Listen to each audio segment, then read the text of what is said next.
ngasi akoina lakchariba leijariba mafam asi jiribangi Borobera subdivision manung chana leiba lamtai khunodagi yumai chaaga mafam sida relief camp hanga leiba relief ki camp aduni mafam sida koina all jiriba United Club Association ajuka gi kuthangda Imphal West da leiba Management Committee of Pari Imom Singam Sang Langjing Hariba School Sigi Management Committee Kuthang Dagi Koigi Ajuka da Paisa Oina Yes Oina Lupa Lising Kuntar Kap Sinabirei Hariba Lupa Lising Kuntar Kaduna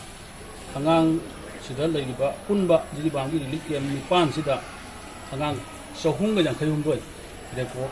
DC report madu ina leiba sida hojik akoina mafam sida leiba kem sida leiba si angang 76 ni angang haijari si 18 years below sida akoina pochai sing asi akoina leijari si study angang sing sigi study materials ki oina long exercise book C60 sahunga humpu adigi ball pen amadi pencil si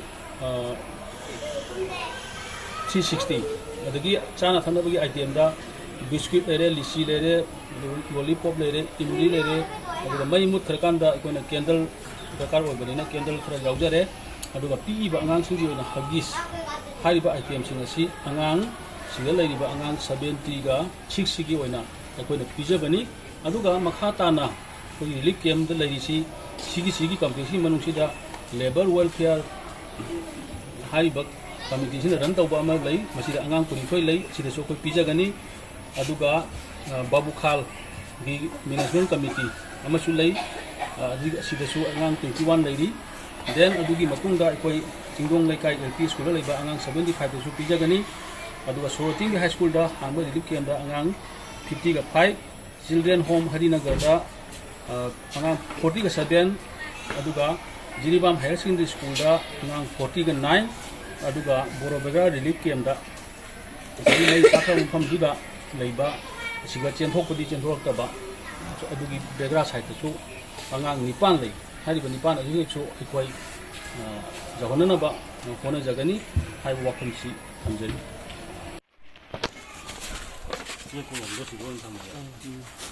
gaje no kana latino na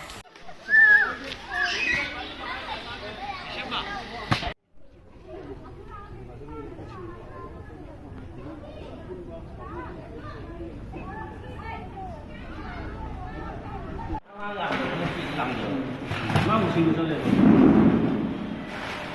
Ngang sing da le ko de pochi mo lam ra ta ni.